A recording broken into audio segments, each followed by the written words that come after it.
이런 긴급한 상황에 있다고 하는 것을 정치권, 정부는 알란가 모르겠습니다.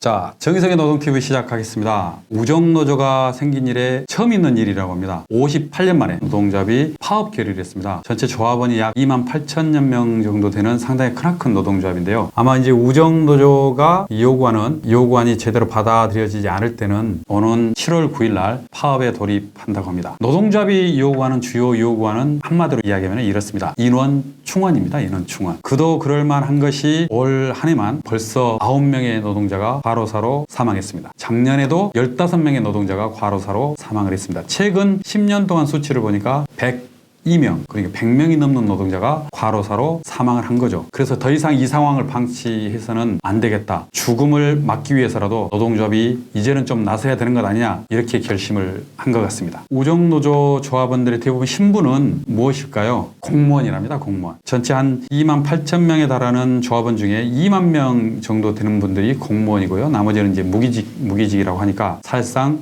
대부분 공무원이라고 봐야 되겠죠. 따라서 노동조합에서 요구하는 인원 충원이 받아들여지려면 정부 예산이 반영이 돼야 됩니다. 정부 예산이 반영이 안 되면 인원 충원을 할 수 없는 그런 구조인 거죠. 지금 국회에서 추경 예산안을 다루자 말자 여야 간에 치열한 몸싸움들이 벌어지고 있는 것 아니겠습니까? 아마 이제 우정노조에서도 그 시점에 맞춰서 지금 파업 결의를 하고 있는 건 아닌지 그렇게 봐집니다. 자, 근데 이제 여기서 한 가지 짚고 넘어가야 될 것 있는 것 아니겠습니까? 원래 공무원은 파업을 할 수가 있습니까? 없습니까? 우리나라 현행법상 공무원 노조는 파업을 할 수가 없죠. 노동 이권만 있죠. 단결권과 단체 교섭권만 주어져 있는데 단체 행동권은 행사할 수가 없습니다. 근데 이들이 공무원 신분인데 파업을 할 수 있다, 이런 거죠. 역사적으로 이 과정을 훑어보니까요, 원래 우리나라 재헌 헌법에는 공무원 신분인 노동자들도 노동 3권을 행사할 수 있도록 보장이 되었다고 합니다. 근데 박정희 정권이 들어서고 난 다음에, 군부 정권이 들어서고 난 다음에 62년도에 헌법 개정을 했죠. 그때 헌법 개정을 할 때 거의 대부분의 공무원들은 노동 3권을 행사하지 못하도록 제약을 한 거죠. 유일하게 기능직 업무를 많이 하고 있었던 최신, 당시에는 최신이었죠. 최신 노동자들과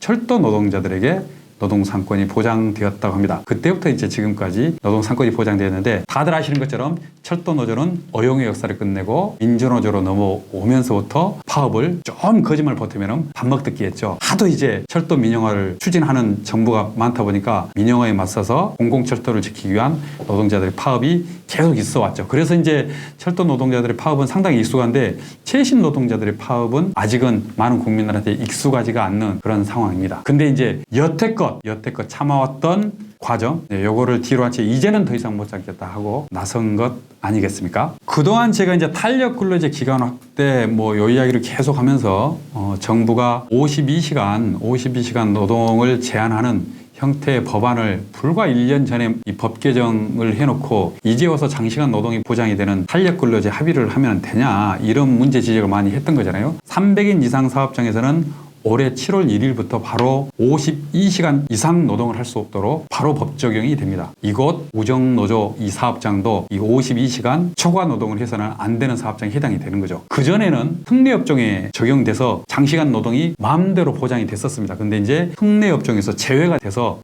52시간 초과 노동을 할 수 없도록 이렇게 법 적용을 받는 거죠. 그래서 반드시 이제 집배원 노동자들은 52시간을 지켜야 될 이런 상황에 처해 있습니다. 업무량은 줄어들지 않고 노동 시간은 52시간 줄이겠다고 하고 52시간 근무한 것으로 간주해서 월급은 그 정도만 지급을 하고, 실제로 나머지는 업무량은 계속 남아있기 때문에 늦은 시간까지 남아서 우편 업무, 배달 업무를 해야 되는 상황이 발생이 되는 거죠. 그래서 공짜 노동이 불을 보듯 뻔하고 장시간 노동이 여전히 계속될 거다 때문에 과로사로 사망을 하는 노동자가 계속 발생이 된다, 이런 거죠. 이런 긴급한 상황에 있다고 하는 것을 정치권, 정부는 알란가 모르겠습니다. 더 이상 노동자들의 죽음을 방치하지 않아야 한다, 이런다고 한다면 빨리 이 예산에 반영해서 인원 증원이 돼야 할 걸로 이렇게 봐집니다. 지금 우정본부하고 노동조합하고 전문가 집단이 집배원 노동자들의 노동조건 개선하기 위한 추진기구까지 꾸려가지고 어느 정도 인원 충원을 하면 되겠는지 이것까지 연구해서 결과가 나왔다고 합니다. 대략 올해 1,000명, 내년 1,000명, 그래서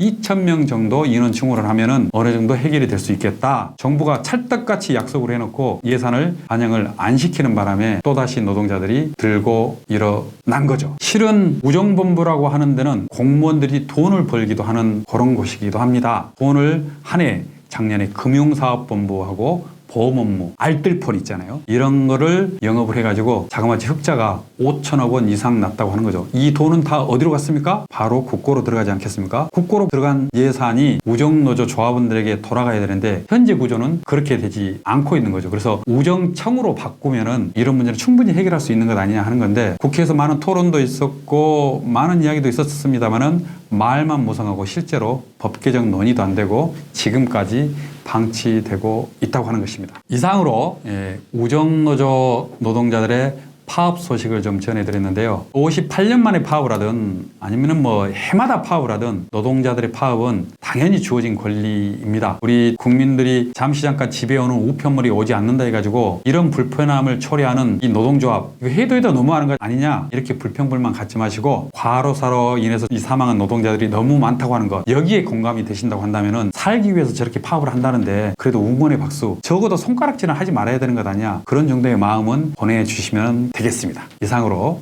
정의성의 노동TV 마치겠습니다. 감사합니다.